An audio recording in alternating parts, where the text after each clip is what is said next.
ओम शांति। हाँ आज प्रकाश मणि दादी जी का बिल्कुल 13वें स्मृति दिन पर दादी जी का जीवन हम सब के लिए एक खुली किताब थी कि जिनके जीवन के हर कर्म हमारे लिए आदर्श और साथ ही साथ अनेक आत्माओं के लिए प्रेरणा देने वाले विशेष जीवन के झलकियां हम सभी जानते हैं। मैं समझती हूँ कि मेजॉरिटी भाई बहनों ने दादी जी की साकार में पालना ली है, देखा है। मधुबन जब भी गए आप, चाहे बाबा के सीजन में गए, चाहे वैसे ही कोई प्रोग्राम्स में गए, तो बहुत नजदीक से आप सभी ने दादी जी को देखा है। क्योंकि दादी जी का जो स्नेह था, प्यार था हर ब्राह्मण बच्चों के लिए, वो जैसे बाप दादा का हम सभी को प्यार अनुभव होता है, वैसे ही दादी जी का स्नेह था, दादी जी की छत्र छाया थी हम सब के लिए।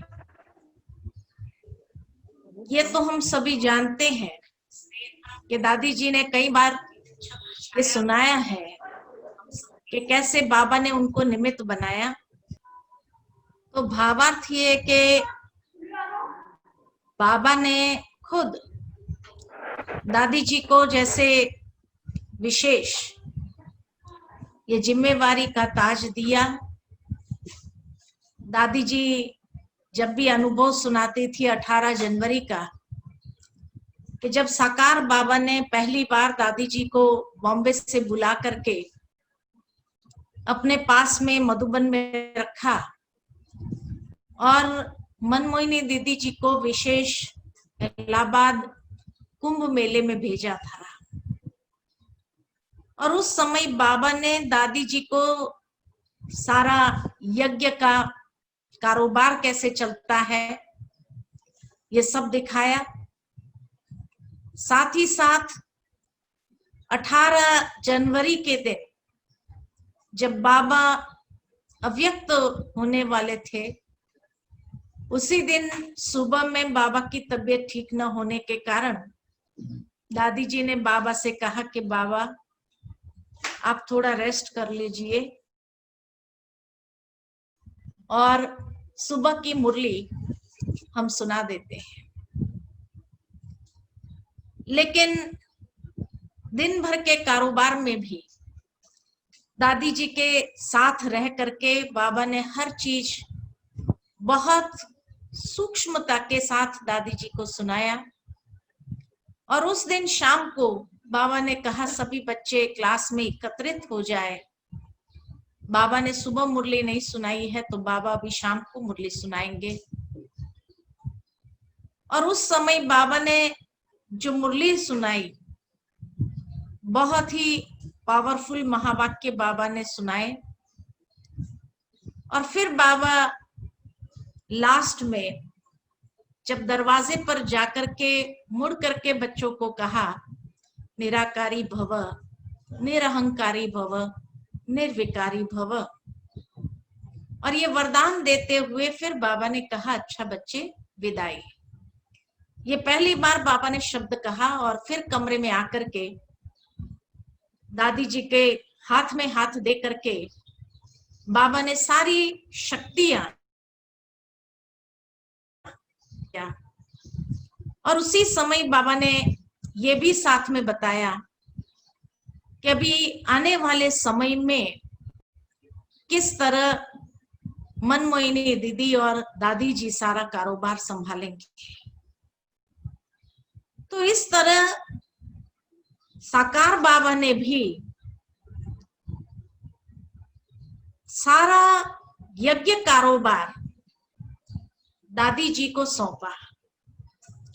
दादी जी के अंदर वो नेतृत्व शक्ति थी पहले से, और बाबा के समय में जो सेवाएं भारत भर में हुई थी, तो दादी जी के नेतृत्व शक्ति में वो पावर थी कि बाबा का कारोबार देश विदेश के अंदर 150 देशों में ये कार्य विशाल रीति से फैला।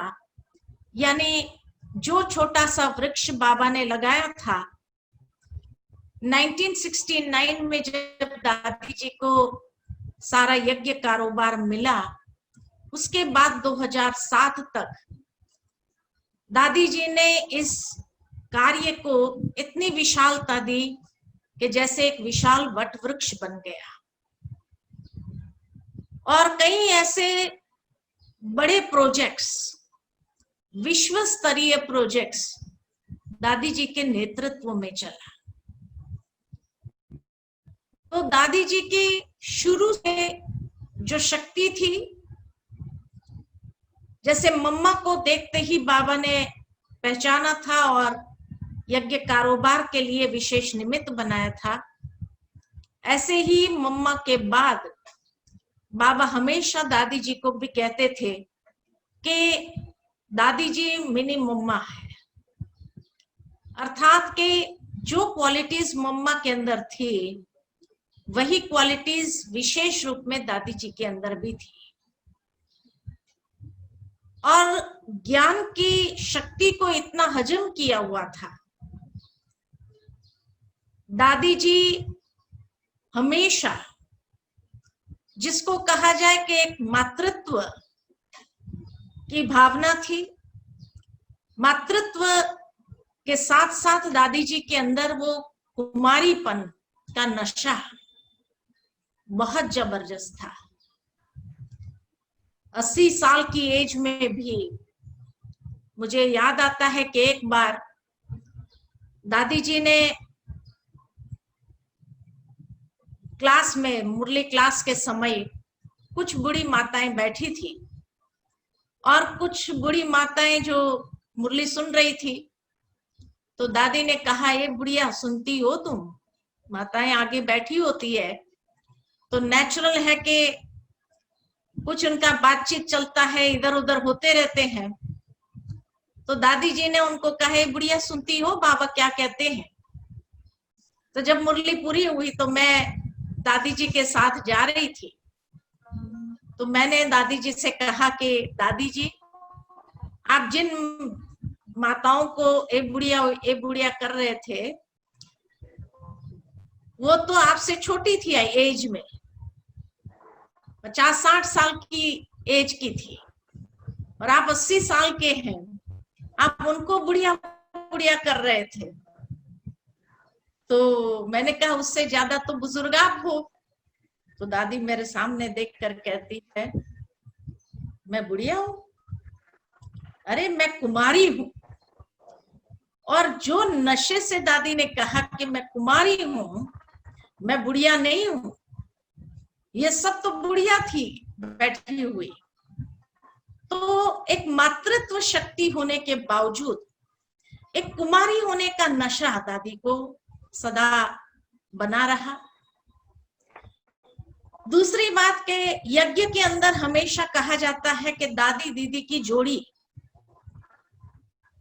2 शरीर और 1 आत्मा होती थी, क्योंकि हमेशा ये देखा जाता, कई भाई बहनों ने ये टेस्ट भी किया कि कई बार कोई बात होती थी, किसी बात की परमिशन लेनी होती थी, तो पहले दीदी के पास जाते थे, और दीदी के पास जाने के बाद जो दीदी से जवाब मिलता था तो सोचते थे चलो दादी के पास जाएं, दादी से पूछ लेते हैं, दीदी को शायद इस बात की समझ नहीं आएगी तो दादी से पूछ लेते हैं। और दादी दीदी की आपस में कभी वो बातचीत नहीं होती थी, लेकिन उसके बावजूद भी जो दीदी का आंसर होता था वही दादी का भी आंसर होता था। तभी यज्ञ में ये बात कही जाती थी कि दीदी दादी दो शरीर लेकिन आत्मा एक थी, कि दोनों इस तरह से एक दूसरे के अंदर जैसे जुड़े हुए थे कि जो जवाब दादी के मुख से होगा वही दीदी के मुख से होता था, जो जवाब दीदी के मुख से होता था वही दादी के मुख से होता था। और इसीलिए जो है हर कोई इतनी एकता के साथ सारे यज्ञ के अंदर जो कारोबार चलता था कि जहां देखा जाता कि भले दो होने के बावजूद भी सारा कारोबार एकता के साथ, इतनी मानसिक ट्यूनिंग कहे हम दोनों की, और इसीलिए वो मानसिक ट्यूनिंग होने के कारण कभी भी यज्ञ के अंदर अगर दादी कुमारी थी तो दीदी माता थी, और इस तरह से माता का अपना अनुभव होने के कारण, कुमारी का अपनी शक्ति होने के कारण ये यज्ञ बहुत सुचारू रूप से आगे बढ़ता गया, सहजता से इतने शक्तिशाली तरीके से आगे बढ़ा कि आज वो यज्ञ कहां से कहां पहुंचा है।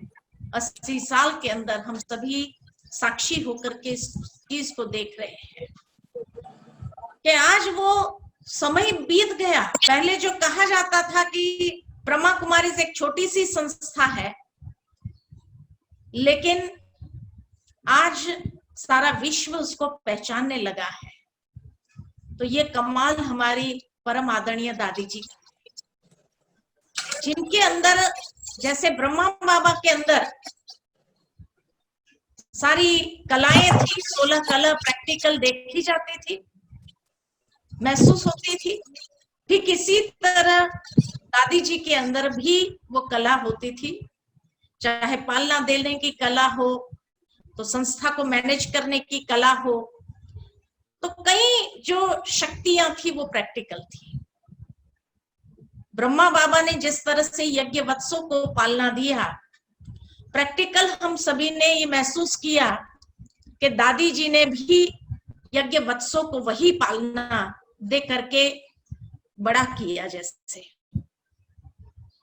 कई बार बारिश के दिन होते थे और मधुबन में उस समय बारिश के दिन, फागी के दिन होने कारण कोई बाहर के प्रोग्राम्स नहीं चलते थे, तो उस समय दादी जी सारे यज्ञ निवासियों को बुला करके मक्खन माने खिलाती थी कि बाबा हमेशा मक्खन माने खिलाता था। तो छोटी छोटी पूरियों जैसी रोटियां बना करके हर एक को मक्खन और उसके ऊपर थोड़ी चीनी डाल करके एक एक को मुख में खिलाया जाता था। तो इसीलिए कहा कि जो साकार बाबा की पालना थी, हम सभी यज्ञ निवासियों ने वो पालना साक्षात दादी जी के द्वारा अनुभव की है।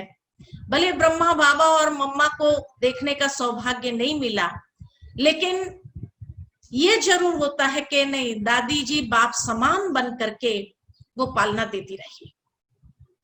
साथ ही साथ जो कहा जाता कि दादी जी कईयों के लिए, मैं तो यही कहूंगी कईयों के लिए भाग्य विधाता थी। आज मैं अपना ही अनुभव अगर कहूं कि मेरे जीवन का भाग्य का निर्माण, या आज जिस तरीके से यज्ञ के अंदर मैं आगे बढ़ती रही, उसमें दादी जी का विशेष हाथ रहा। कि जब मैं 1992 में एक शिविर का ग्रुप लेकर के, 12 लोग थे मेरे साथ में, बॉम्बे से गई थी, हैदराबाद से गई थी, 12 लोगों की पार्टी लेकर के शिविर में। और उसी समय डॉक्टर चन्ना रेड्डी जो राजस्थान के गवर्नर थे, तो उन्होंने कहा कि मैं कोर्स करना चाहता। तो कोर्स करने के लिए जब दादी जी ने शीलूबेन को कहा कि भाई आप कोर्स कराइए, तो शीलूबेन ने कहा दादी जी मैं तो शिविर में बहुत बिजी रहती हूँ, कोर्स कराने मेरे लिए संभव नहीं होगा। शशिबेन को कहा कि आप कोर्स कराइए, तो शशिबेन ने कहा कि दादी जी शिविर पार्टी आती है जाती है तो मेरे लिए संभव नहीं होगा। तो दादी जी ने सोचा अभी किसको बुलाए, किसी को जयपुर से बुलाए, अहमदाबाद से बुलाए, नजदीक तो यही दो स्थान है जो आकर के गवर्नर को कोर्स कराए, क्योंकि 2 महीना गवर्नर रहने वाला है, तो उनके साथ के ज्ञान चर्चा, ज्ञान की बातें उसको सुनाना।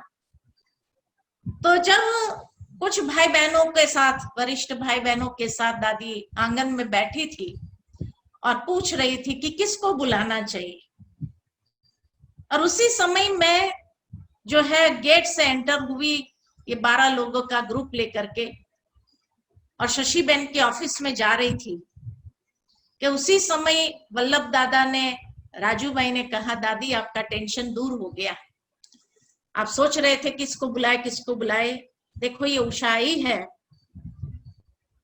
और डॉक्टर चन्ना रेड्डी तो हैदराबाद का चीफ मिनिस्टर रहा है, हो सकता है ये मिली भी होगी, आप उनसे बात करो।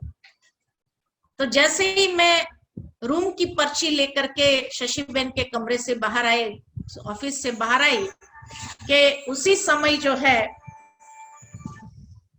उसी समय दादी जी ने मुझे बुलाया और कहा इधर आओ, और बुलाते ही फिर कहा कि कितना दिन रुकने वाली। तो जैसे ही मैंने कहा कि दादी मैं तो सिर्फ 3 दिन के लिए आई हूं, चौथे दिन तो चली जाऊंगी, तब दादी जी ने कहा नहीं, टिकट कैंसिल करो, और आपने जो है ये चन्ना रेड्डी को कभी मिली हो? मैंने कहा कि हाँ मिली हूं मैं उसको, हैदराबाद में एक बार राखी पर। तो दादी ने कहा फिर तो बहुत अच्छा, वो कोर्स करना चाहते हैं, खास 2 महीना यहाँ रुकेंगे, तो तुम अपनी टिकट कैंसिल करा दो और यहाँ रुको, जब तक गवर्नर यहाँ है तब तक यहाँ रुको। तो उस समय मैंने दादी को कहा, दादी योगिनी मैन से बात करनी पड़ेगी। कहा वो मैं बात कर लूंगी। और बात करने के बाद जो है दादी ने जैसे ही मेरे को कहा कि तुम अभी, तेरे को छुट्टी है और तुम यहाँ रुको, साथ ही साथ ये पूछा, तुम तो 3 दिन के हिसाब से कपड़े आदि लाई होंगी, तो तेरे को कुछ भी चाहिए तो तुम बताओ। दादी को निसंकोच होकर के बोलना, कपड़े चाहिए या कोई चीज वस्तु चाहिए तो तुम मुझे कहना, और हर चीज तेरे को हम उपलब्ध करा देंगे। माना इतना प्यार से। और फिर जैसे ही मैं कोर्स कराने जाती थी, रोज शाम को 7 बजे से 8 बजे तक, और 7 दिन तो बहुत अच्छे से सुना गवर्नर ने। 8वें दिन उसने कहा 7 दिन का कोर्स पूरा हुआ, आज 8वां दिन, आज मेरे कुछ प्रश्न है, मैं प्रश्न पूछना चाहता। और उसने प्रश्न पूछना चालू किया। रोज जब मैं आती थी तो दादी जी सहजता से मुझे पूछती थी बुला करके, उसने कुछ पूछा? तो मैंने कहा नहीं दादी ऐसा तो कुछ नहीं, शांति से सुनता है वो और उसकी युगल दोनों बैठ करके सुनते हैं, लेकिन एक बात है कि मैं जो कुछ भी बोलती हूँ वो सब वो नोट कर लेता है, माना रिकॉर्ड कर लेता है। तो दादी जी ने कहा मुझे ध्यान देना है ना, और ऐसी वैसी कोई बात तेरे मुख से ना निकल जाए। मैंने कहा नहीं दादी, मैं कोर्स के सिवाय और कुछ नहीं बात करती। लेकिन 8वें दिन जब उसने कहा कि मुझे क्वेश्चंस पूछने हैं, तो उसने इतने सारे सवाल निकाल के रखे थे। वैसे भी बुद्धिजीवी था डॉक्टर चन्ना रेड्डी, और इसीलिए कहा भी ये जाता था कि बहुत ज्यादा उसका दिमाग होता था। और इतने सारे प्रश्न पूछे, 2 घंटा लगभग, 7 से लेकर के 9 बजे तक। जब मैं 9 बजे तक भी पहुंची नहीं, दादी खाना नहीं खाती थी जब तक मैं आऊं नहीं, कि नहीं वो गई है, आने दो उसको, उसके बाद मैं भोजन करूंगी। तो उस दिन जब 9 बजे तक नहीं आई तो दादी ने कई लोगों को भेजा कि अभी तक भी क्या हो रहा है, देख के आओ, देख के आओ। लेकिन जब जाते थे तो एडीसी कह देता था कि नहीं, अभी डिस्कशन चल रहा है, आप अंदर नहीं जा सकते। वापस आ जाते थे और दादी जी को सुनाते थे कुछ डिस्कशन चल रहा है। तो दादी जी को इतना जैसे ख्याल आया कि भोजन पर गई नहीं 9 बजे। जैसे ही मैं 9:15 बजे पहुंची तो दादी ने देख करके मुझे बुला करके कहा, आज चलो हमारे साथ ही भोजन करो। और फिर धीरे से पूछा, क्यों इतना देर लगी, क्या पूछा उसने। मैंने जैसे जैसे बताना चालू किया कि दादी आज उसने कहा कि मैं कुछ सुनना नहीं चाहता हूँ, मेरे बहुत सारे प्रश्न हैं, वो प्रश्नों का जवाब दो। तो दादी कहे, अच्छा बताओ क्या प्रश्न पूछा और तुमने क्या जवाब दिया। एक एक प्रश्न मैं सुनाती गई और ये भी बताया कि इसका जवाब मैंने ये दिया। तो दादी कहती थी कि बहुत अच्छा जवाब दिया तुमने, बहुत अच्छा। और एक एक बात का सेटिस्फैक्टरी आंसर जैसे उसको मिला, तो उसके बाद उसने कहा कि मुझे जो है, जब दूसरे दिन वापस गई आगे सुनाने के लिए मैं, तो उस समय उसने मुझे कहा कि आपके यहाँ पर अगर कोई शरीर छोड़ता है तो श्राद्ध में क्या करते हैं या कैसे उसका कोई ये होता है। तो मैंने कहा, हमारे यहाँ और तो कुछ नहीं, भोग लगाते हैं, और भोग लगाते हैं, जो बाबा संदेश देता है उस संदेश फिर सभी को सुनाया जाता है। तो फिर उसको इंटरेस्ट आया कि अच्छा भोग लगाते, उसमें क्या करते। मैंने कहा बस ट्रांस में जाती है हमारी बहनें, जो ट्रांस मैसेंजर है वो, और ट्रांस में से जो बाबा संदेश देते हैं या वो आत्मा को भी इमर्ज करते हैं बाबा, और वो आत्मा जो संदेश देना चाहती है वो देती है। तब उसने कहा, मेरा पोता है जिसने शरीर छोड़ा और उसकी बरसी आ रही है, तो क्या उसका संदेश भी मुझे मिलेगा। तो हमने कहा, क्यों नहीं मिलेगा, तो उसके लिए क्या करना पड़ेगा। मैंने कहा, भोग लगवाना होगा। कितना पैसा लगता है। मैंने कहा, ऐसा हम लोग कोई फिक्स नहीं करते हैं कि भाई इतना पैसा, आपकी जो भावना होती है वो आप दे सकते हैं। लेकिन पहले दिन उसने पूछा था कि ये संस्था का कारोबार कैसे चलता है, इसका खर्चा कैसे चलता है, ये सारे सवाल पूछे थे। तो तब मैंने कहा था उसको कि बाबा का ये सिद्धांत था, मांगने से मरना भला। तो बाबा ने कभी भी न गवर्नमेंट से कभी पैसा मांगा, न बेगरी पार्ट इतना चलने के बावजूद भी बाबा ने कभी किसी के सामने पैसा मांगा नहीं, और जो था उसी में से ही चलाया, और बहुत अच्छे से ये यज्ञ का कारोबार चलता है। तो फिर उसने जैसे ही कहा कि भोग लगाने के लिए कितना पैसा देना होगा, मैं तो कहा ये तो आपकी भावना जैसी होती है वैसा आप कर सकते हैं। तो दूसरे दिन उसने कहा, मैं दादी जी से मिलना चाहता हूँ। आया मधुबन में और आकर के दादी जी को कहा, मैं भोग लगाना चाहता हूँ, और उसने एक बंडल निकाल करके दादी जी के हाथ में दिया। तब दादी जी ने कहा कि हम लोग गवर्नमेंट का पैसा नहीं लेते।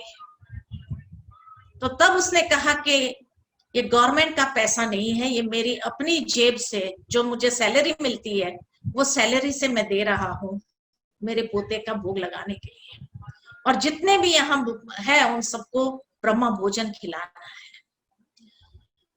तो इतना चलेगा या और दो। फिर दादी ने मेरे को कहा कि उषा, तुमने ऐसा क्या उसको समझाया, ये पहला पॉलिटिशियन ऐसा है, नहीं तो पॉलिटिशियन हमेशा लेने की भावना रखते हैं, देने की भावना उनकी कम होती है। तो कहा, तुमने ऐसा इसको क्या समझाया जो इसके अंदर एक भाव जागृत हो गया कि यज्ञ में ये पहला पॉलिटिशियन है कि जिसने अपनी सैलरी से डोनेट किया है। तो उसके बाद दादी जी को संकल्प आने लगा, ज्ञान सरोवर भी बन रहा है, और ज्ञान सरोवर भी बन रहा है तो कहा कि शीलू और शशि दो पहुंच नहीं सकती है। तो एक दिन दादी ने बिठा करके मुझे कहा कि उषा देखो, अगर तुम सेंटर पर जाना चाहती हो तो दादी की कोई मनाही नहीं है, दादी प्यार से तेरे को छुट्टी देंगी, लेकिन दादी की ये दिल है कि तुम मधुबन में रहो। लेकिन फिर भी दादी तेरे को ये स्वतंत्रता, ये फ्रीडम देती है कि तुम चुनो कि तुम क्या चाहती हो। मधुबन में रहना चाहोगी या सेंटर पर जाना चाहोगी? तो मैंने फिर उस समय यही सोचा कि जब बाबा ने दादी को यहाँ बुलाया था और रखा था, तो दादी का भी भाग्य कितना श्रेष्ठ कि आज दादी ने मुझे ये अगर ऑफर किया है कि तुम यहाँ रहना चाहती हो, दादी की ये दिल है कि तुम यहाँ रहो, क्योंकि ऐसी टीचर हमें चाहिए कि जो ऐसे वीआईपीज आते हैं उनको अच्छी तरह से समझाएं, उनको हैंडल कर सके। और इसीलिए मैं देखती हूँ कि तेरे अंदर ये क्वालिटी है, लेकिन फिर भी तुम अगर सेंटर पर जाना चाहती हो तो दादी रोकेगी नहीं। माना मैं उस समय सोच में पड़ गई कि आज इतनी बड़ी संस्था की हेड अथॉरिटी ऑर्डर कर सकती थी कि तुम को यहाँ रहना है या तुम सेंटर पर जाओ, लेकिन इतने निर्माणता से मुझे पूछे कि तुम्हारी दिल क्या है। दादी की ये दिल है, लेकिन दादी किसी पर इंपोज करे अपनी बात, ऐसा नहीं था।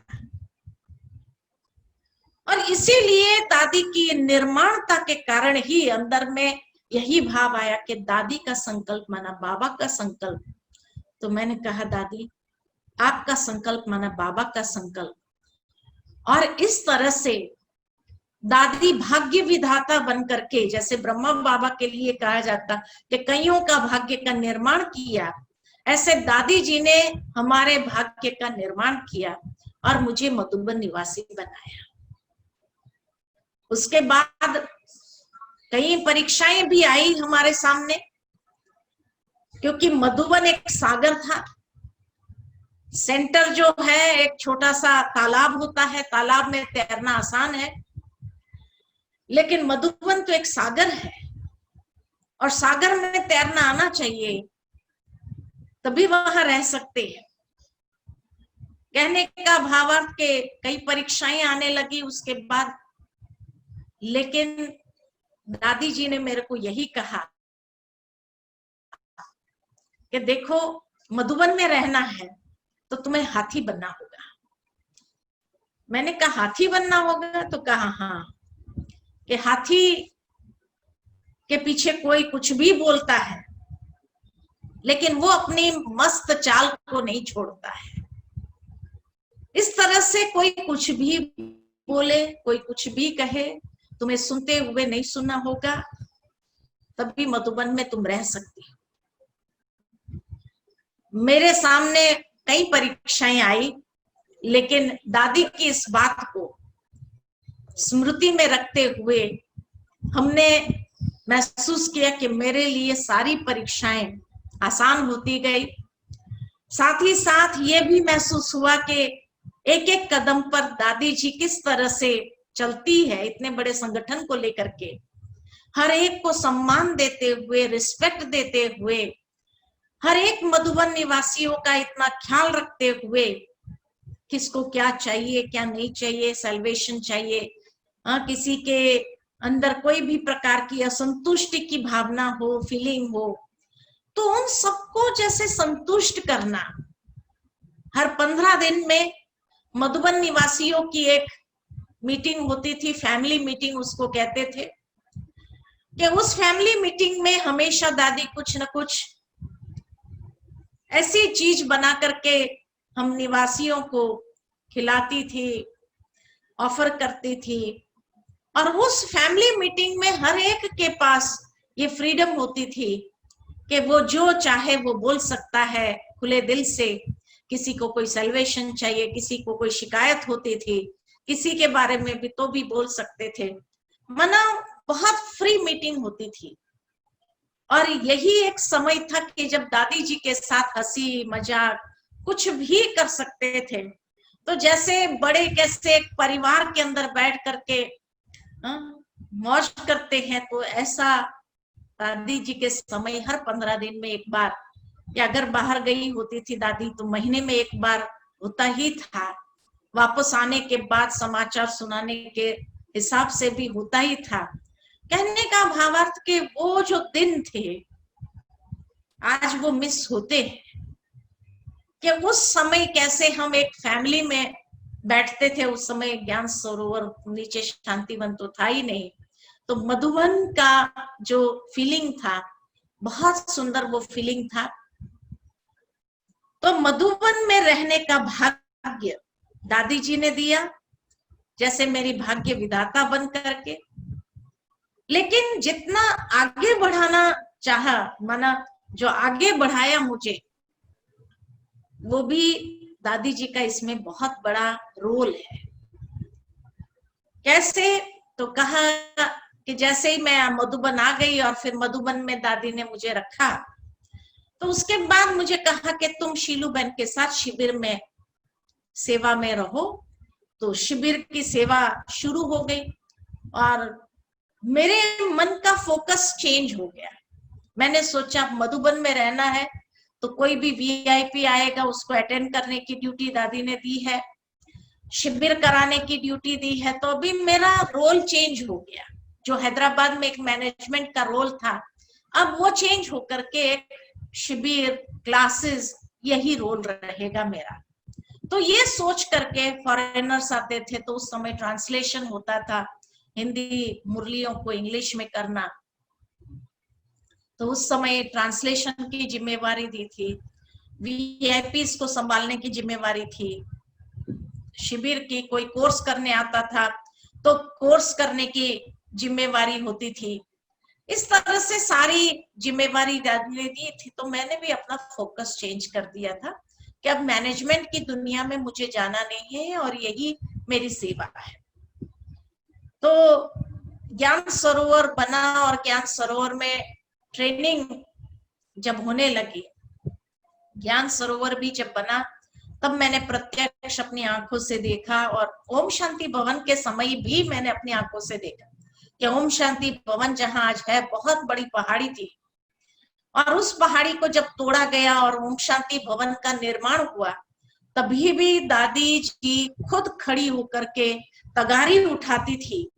और दादी जी को देख करके जैसे हरेक के उमंग आता था, हरेक के अंदर ये उमंग आता था हम भी अपनी सेवाएं जल्दी जल्दी पूरी करके वहां पहुंच जाए।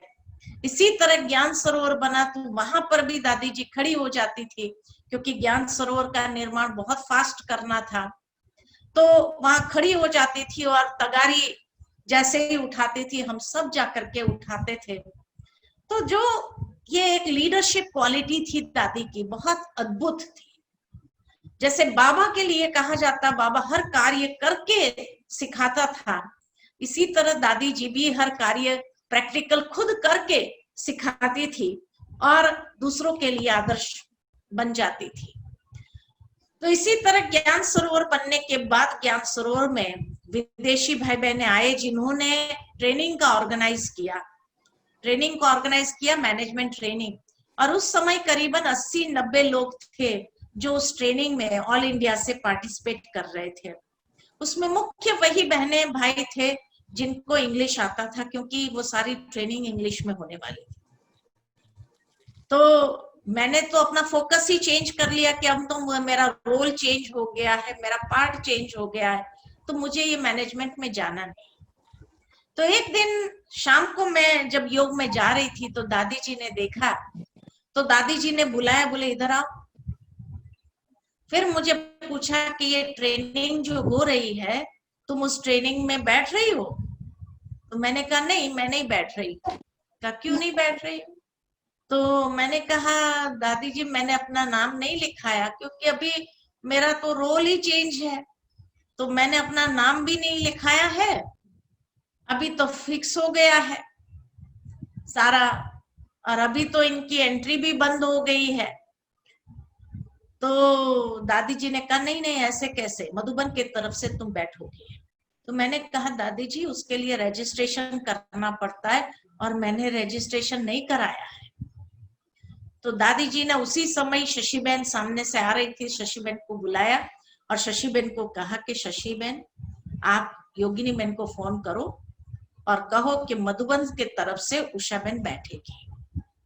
तो दादी जी ने फोन लगाया और कहा कुछ भी हो जाए। तो योगिनी मैंने कहा दादी हमने फाइल जो है रजिस्ट्रेशन के हिसाब से बनाई है, तो उसको फाइल नहीं मिल सकेंगे फिर, क्योंकि हमने इतनी ही फाइलें बनाई है। तो कहा कुछ भी हो इसको भी फाइल देनी होंगी और ये ट्रेनिंग में बैठेगी मधुबन के तरफ से। उसके बाद जो है योगी ने मैंने कुछ नहीं कहा और मेरा नाम रजिस्टर करके मेरे लिए भी एक फाइल तैयार करवा दिया। ट्रेनिंग करके जब मैं आती थी और रात को हम दादी के कमरे में जाते थे गुड नाइट करने के लिए, तो दादी उस समय पूछती थी, अच्छा ये बताओ आज क्या सीखा, सेल्फ मैनेजमेंट में क्या सिखाया। तो मैं एक एक बात याद करके दादी को सुनाती थी कि दादी ये बात सिखाई, ये बात सिखाई, ये बात सिखाई। सारी सुनने के बाद दादी कहती थी अब मैं तुझे बताती हूँ बाबा की मैनेजमेंट कैसी होती थी। तो बाबा की मैनेजमेंट कैसी होती थी, उन्हीं लाइनों पर, उन्हीं बातों को लेकर के वो दादी हमें बताती थी। करीबन 1 घंटा हो जाता था दादी के कमरे में गुड नाइट करते हुए, और दादी जी 10:30-11 बजे सोती थी। उसके बाद दादी जी को एक दिन ख्याल आया, दादी जी के अंदर जो उमंग उत्साह बना रहता था सीखने और सिखाने का, ये भी अद्भुत था। तो एक दिन दादी ने कहा ये ट्रेनिंग जो तुमने किया है ये सारे मधुबन वालों को करा सकती हो। तो मैंने कहा कराएंगे। तो जैसे ही कहा कराएंगे तो दादी ने फैमिली मीटिंग में ये बात रखी कि ये उषा ने जो सेल्फ मैनेजमेंट ट्रेनिंग किया है ये विदेशी भाई बहनों ने कराई है। अब हर एक के मन में ये तो था, पहली ट्रेनिंग थी मधुबन के अंदर ज्ञान सरोवर में, तो हर एक को अंदर में होता तो था कि आखिर ये ट्रेनिंग है क्या, तो हमें भी मालूम पड़े। तो जैसे ही दादी ने ये बात रखी सबके सामने तो सभी तैयार हो गए, खुश हो गए, हम सभी बैठेंगे। तो दादी ने कहा अच्छा उषा तुम कल से लेकर ट्रेनिंग कराओ, पूरा सिस्टमेटिक कराना होगा हिंदी में। तो मैंने कहा ठीक है। और जो है हर एक 8:30 बजे से 9:30 बजे तक कराना होता था मुझे। 10 बज जाता था उसमें, कभी कभी 8:30 से लेकर 10 बजे तक। लेकिन सारे मधुबन वाले 8 बजे भोजन करके सीधा जैसे कि अपने आगे सीट रखने के लिए, और उस समय जो सेवाधारी होते थे सेवाधारी को कहने आप लोग का क्लास दूसरा छोटे हॉल में होगा, हिस्ट्री हॉल में, लेकिन ये मधुबन वालों के लिए ही होगा। तो मेडिटेशन हॉल में सारे लोग आगे बैठने के हिसाब से दौड़ दौड़ करके आ जाते थे और कोई सेवाधारी को आने नहीं देते थे, क्योंकि सेवाधारी बैठ जाएंगे तो मधुबन वाले कहाँ बैठेंगे। दूसरी बात यह भी देखी कि इतना इंटरेस्ट पड़ने लगा सभी को कि बड़े बड़े चंद्रास दादाजी, फिर जो है आनंद किशोर दादा, फिर ओम प्रकाश भाई, सारे बड़े बड़े महारथी भी आकर के बैठते थे। दादियों में मनोहर दादी, फिर रतन मोहिनी दादी, ये लोग भी बैठ जाते थे। कहने का भावार्थ कि इतना उमंग उत्साह उस समय आया सब में कि 15 दिन ये ट्रेनिंग चली, लेकिन 15 दिन जैसे मधुबन का आंगन सुना हो जाता था। जिस तरह कहा जाता है कि जब रामायण चलती थी तो रास्ते सुने हो जाते थे, लोग इस तरह से घरों में बैठ जाते थे टीवी के आगे, ठीक इसी तरह जब सेल्फ मैनेजमेंट की ट्रेनिंग चली तो मधुबन का आंगन जैसे सुना हो जाता था। तो दादी को इतनी खुशी होती थी, कहा ये मधुबन वालों के ऊपर तूने तो क्या जादू किया, जब 15 दिन ये लोग सब बैठे मधुबन का आंगन सुना हो जाए, नहीं तो 1-2 दिन में तो थक जाते हैं मधुबन वाले। तो इसीलिए कहा ये कुछ जादू तो जरूर लग रहा है। दादी कहती थी हो सके तो चलाती ही रहो तुम आगे। ये मधुबन वालों में इंटरेस्ट जो जागृत हुआ है, इतना खुशी खुशी से दौड़ दौड़ करके सारे आकर के बैठ जाते हैं, दादी को बहुत खुशी होती थी। उसके बाद दादी जैसे वो क्लास से नीचे उतरते थे दादी फीडबैक लेती थी कि क्या सीखा, हर एक ने क्या समझा, वो भी फीडबैक लेती थी। फीडबैक लेने के बाद दादी को संकल्प आया कि जो भी अकाउंट में टीचर्स आती है ये सारी टीचर्स को भी कराओ। तो जैसे ही टीचर्स को कराना शुरू किया तो मेरा तो पक्का होता गया, जैसे बार बार रिपीट होता था तो पक्का होता गया। उसके बाद गोदरेज कंपनी का वाइस प्रेसिडेंट आया था मधुबन में, ऐसे ही घूमने के हिसाब से उनको लेके आए थे बॉम्बे की टीचर। तो सारा देखने के बाद लास्ट में जब दादी जी से मिला तो देखा उसने कि दादी जी से कहा यहाँ की सिस्टम बहुत अच्छी है, कैसे आप मैनेज करती हो, ऐसे ऐसे पूछने लगे। तो दादी जी को एकदम से आया मन में कि हमारी ये बहन, तुरंत मेरे को बुलाया और कहा ये हमारी बहन है ना, मैनेजमेंट कराती है, आप इसका प्रोग्राम रखो अपने एम्प्लॉइज के लिए, 3 दिन का प्रोग्राम रखो, सुबह शाम कराएगी ये ट्रेनिंग, और चौथे दिन जो है मैं खास आऊंगी सबसे मिलने के लिए। और वो भाई भी बहुत जैसे खुशी में आ गया, उमंग उत्साह में आ गया। और उसके बाद जो है लगातार उसने 3 दिन तो ट्रेनिंग का प्रोग्राम, अब उस समय तक मेरे पास ना कोई स्लाइड थी, कुछ भी नहीं था, तुरंत रातों रात जैसे मैंने बनाया। बनाने के बाद जो है मैं गोदरेज में गई कंपनी में, सुबह शाम ट्रेनिंग कराई, 6 सेशन कराए, और चौथे दिन दादी खुद वहां पहुंच गई और दादी ने सबको जैसे बाबा की मैनेजमेंट के हिसाब से बातें सुनाई। और इतना लोग इम्प्रेस हो गए कि गोदरेज वाले उसके बाद आज तक भी वहां पर मैनेजमेंट ट्रेनिंग अपनी ब्रह्मा कुमारी की चलती ही है। कहने का भावार्थ मेरा ये कि उसके बाद कोई भी कंपनी वाले लोग आते थे अगर शिविर में और दादी को पता चलता था, दादी तुरंत कहती थी इसका प्रोग्राम जरूर रखो, इसका प्रोग्राम जरूर रखो। वहां तक कि दादी ने कहा शिविर में भी एक क्लास रखो तो लोगों को मालूम पड़े। तब से लेकर के शिविर में स्ट्रेस मैनेजमेंट का क्लासेस रखना चालू किया। भावार्थ ये कि आगे बढ़ाना, खाली भाग्य विधाता बनना इतना नहीं, लेकिन जो आगे बढ़ाने का कार्य है वो भी दादी जी ने मेरे जीवन के अंदर बहुत बड़ी भूमिका निभाई। कई बार जो है दादी जी, रात को हम जाते थे तो मुरली सुनाती थी, मुरली अगले दिन जो पढ़ने वाली होती थी तो दादी मुरली सुनाती थी हमको, हेडिंग सुना करके। फिर अगर उसमें कोई ऐसी बात होती थी तो दादी जी अपने संस्मरण से ब्रह्मा बाबा के साथ की कोई ऐसी घटना होती थी, कोई ऐसी बात होती थी, वो भी सुनाती थी। तो माना पर्सनल लेवल पर मुझे एक बहुत सुंदर पालना दादी जी से मिली है, और ये भाग्य मैं अपना समझूंगी कि हाँ ये मेरा एक भाग्य था। साथ ही साथ जो वरदानी मूरत दादी कैसे वरदान भी देती है और वो वरदान कैसे सिद्ध हो जाते हैं, ये भी मैंने महसूस किया कि जब लास्ट के दिनों में मैं गीता प्रोग्राम करना शुरू किया तो सारी स्लाइडें बनाई मैंने दादी जी को। दादी जी के पास जब भी जाती थी तो दादी हमेशा ये बात पूछती थी, अच्छा उषा क्या नया कर रही है, क्या नया सोच रही है। माना ये हमेशा रहता था हर कोई नया कुछ करे, क्रिएटिव कुछ करे। और इस तरह से जैसे ही ये कहते थे नया कुछ क्या कर रही है, तो मैंने ये गीता का, रामायण का जो किया था तो मैंने दादी को सुनाया कि दादी ऐसे अभी मैं गीता को कर रही हूँ। तो दादी को बड़ा इंटरेस्ट आया, अच्छा मेरे को सुनाओ, लेके आओ सारा कंप्यूटर आदि और मेरे को दिखाओ और सुनाओ कि तुम क्या कर रही हो उसके ऊपर। तो मैं जब दादी जी की थोड़ी बैठी होती थी अच्छे से उसमें, तो मैं सुनाती थी दादी को, दादी को बड़ा इंटरेस्ट आता था। उसके बाद से पहले 15 दिन पहले जो था, लंदन से मुझे निमंत्रण मिला था, इंटरनेशनल गीता कॉन्फ्रेंस हो रही थी, तो उस कॉन्फ्रेंस में मुझे निमंत्रण आया था। तो मैंने दादी जी को सुनाया तो दादी जी ने कहा जरूर जाओ, ऐसी कॉन्फ्रेंस में तो जाना ही चाहिए, बाबा भी कहता है।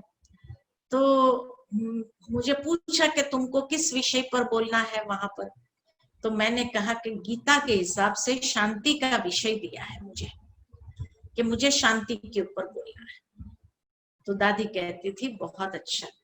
अच्छा, जब मैं विदाई ले रही थी दादी से, मैं आई कॉटेज में और मैंने दादी को सुनाया, दादी मैं आज जा रही हूँ कॉन्फ्रेंस में, वहां पर मुझे बोलना है, काफी स्पीकर्स अलग अलग देशों से वहां पहुंचेंगे और मुझे शांति के ऊपर बोलने के लिए कहा गया है। वो तो मैंने अपनी तैयारी तो की है, लेकिन मुझे आपका मैसेज चाहिए कि उस कॉन्फ्रेंस में मैं आपके तरफ से क्या कहूं कि ये हमारी चीफ एडमिनिस्ट्रेटिव हेड का मैसेज है करके, उसी से मैं आरंभ करूं। तो दादी ने बहुत अच्छी बात सुनाई, जबकि शरीर छोड़ने से 15 दिन पहले की बात है कि अधिकतर दादी जैसे बहुत साइलेंस में रहती थी, आंखें बंद करके बैठी होती थी, अंदर ही गुप्त जैसे पुरुषार्थ दादी का चलता था।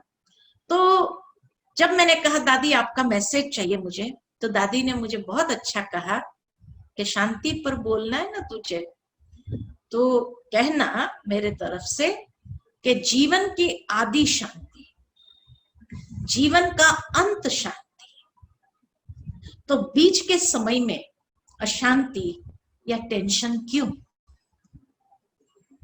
कितना जैसे सार के रूप में बता दिया दादी ने।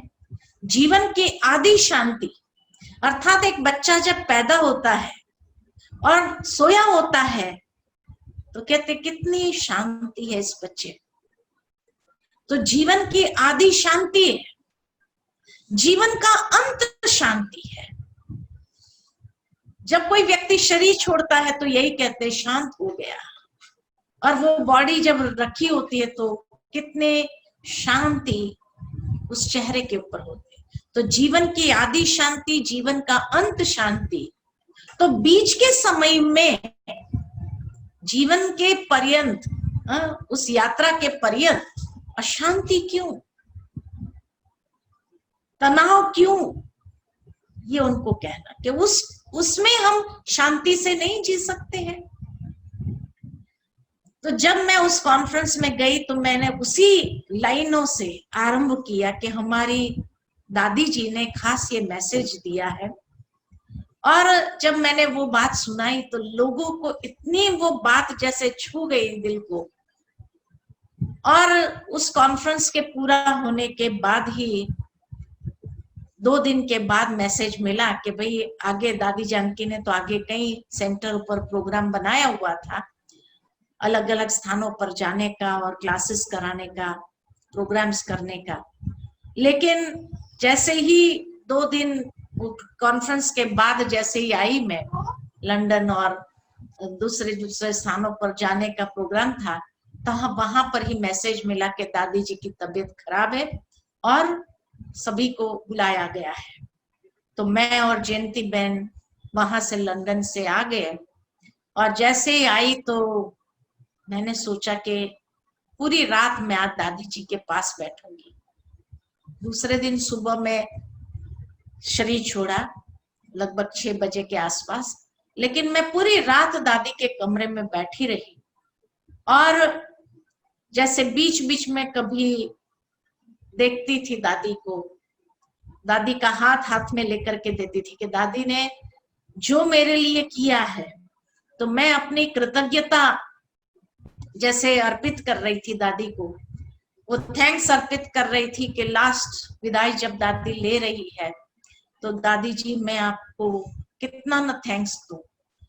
तो इस तरह से जब मैं जा रही थी वो कॉन्फ्रेंस के लिए, तो ये मैसेज देने के बाद जो है दादी ने इतना प्यार किया, जैसे पूरा माथे पर हाथ घुमाते हुए आशीर्वाद देते हुए, आज भी जैसे मुझे कभी कभी याद आती है तो वो स्पर्श को मैं महसूस कर सकती हूँ। और इतना जैसे मेरे को प्यार दे करके फिर लास्ट में कहा कि आज संस्था की नंबर 1 टीचर हो तुम, नंबर 1 स्पीकर हो। तो ये वरदानी मूरत दादी से जो वरदान मिला कि उसके बाद जैसे मुझे ऐसे लगा कि दादी ने वो शक्ति मेरे अंदर भरी कि उसके बाद जो है अनेक प्रकार के प्रोग्राम्स में, अनेक प्रकार के कार्यक्रम में भी दादी का ये वरदान कि तुम नंबर 1 स्पीकर हो आज संस्था की, और इसीलिए तुम जा रही हो, मुझे भी खुशी है कि जाओ और बाबा का नाम वाला करो। तो ये महसूस हुआ कि वरदानी मूरत दादी के मुख से जो अंतिम शब्द मेरे लिए निकले थे, तो कैसे वो सिद्ध होते गए और किस तरह से मुझे आगे बढ़ने में, जैसे अंदर में एक पावर भरने में, शक्तिशाली बनाने में बहुत मददरूप होते हैं। तो इसीलिए कहा कि दादी के विभिन्न स्वरूप मैंने देखे, भाग्य विधाता का स्वरूप देखा, वरदानी मूर्त दादी कैसे वरदानों से सजाती थी, मातृत्व का प्यार अनुभव किया। एक बार मैं कहीं बड़ौदा में प्रोग्राम था और प्रोग्राम के लिए गई थी, तो जब जा रही थी तो दादी ने मुझे पूछा कि अच्छा कितना दिन का प्रोग्राम है जाते समय, तो मैंने कहा दादी 3 दिन। कहा कब आओगी वापस, तो मैंने बताया 3 दिन के बाद चौथे दिन सुबह सुबह मैं पहुंच जाऊंगी।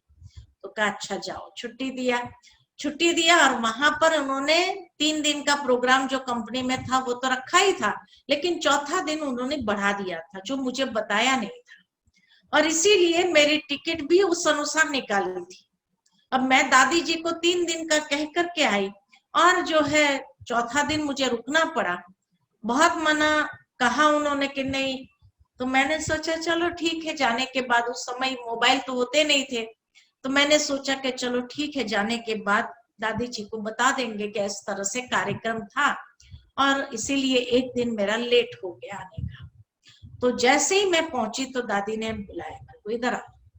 कितना दिन का बोल के गई थी? तो मैंने कहा दादी मैं 3 दिन का बोल के गई थी, आज कितना दिन हो गया? मैंने कहा 4 दिन। एक दिन कैसे बढ़ गया? मैंने बताया कि दादी ऐसे ऐसे था, इसीलिए मैं मना नहीं कर सकी, और बहुत बड़ी सेवा का प्रोग्राम रखा था उन्होंने, पब्लिक प्रोग्राम रखा था, इसलिए मुझे रुकना पड़ा एक दिन।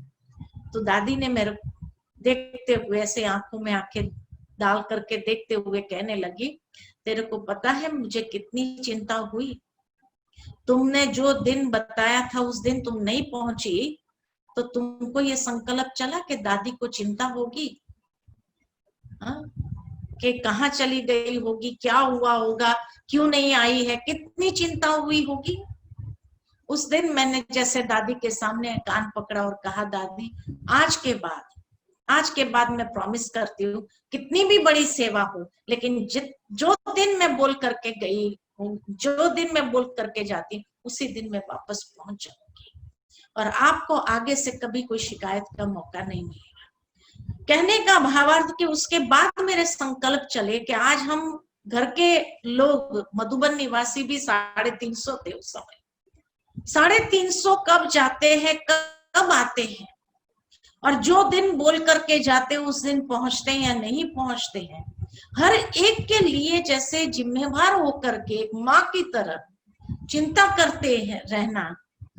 उस दिन मोबाइल नहीं होता था, लेकिन चिंता करना कि क्या हुआ होगा, क्यों नहीं आई है, और जो है, तो इसीलिए कहा कि सचमुच दादी जी की वो मातृत्व की पालना भी ली है, नेतृत्व शक्ति देखा है कि किस तरह से बड़े बड़ों के साथ भी दादी जी की जो मुलाकात होती थी, तो कैसे कोई साइंटिस्ट होता है तो उसको भी कैसे सेटिस्फाई कर लेती थी।